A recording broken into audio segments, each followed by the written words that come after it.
Hello everyone, in today's video, I'm going to show you how to enable auto execution for terminal commands in Google Antigravity. First, open Visual Code Studio and launch your Google Antigravity project folder. Now, click on the terminal in the top menu and select Configure Tasks. Then, choose Create Task.json file and select Others. This will generate a task configuration file inside your project. Next, inside the tasks.json file, add the auto run command configuration exactly as you can see on your screen. In that configuration, you can replace npm start with any terminal command you want to run automatically.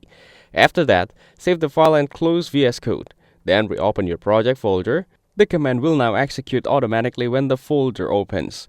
As an alternative on Windows, you can use a startup script. Press Windows +R, type shell:startup and press enter. This will open your startup folder. Then create a a.path file that contains your project path and the command you want to run.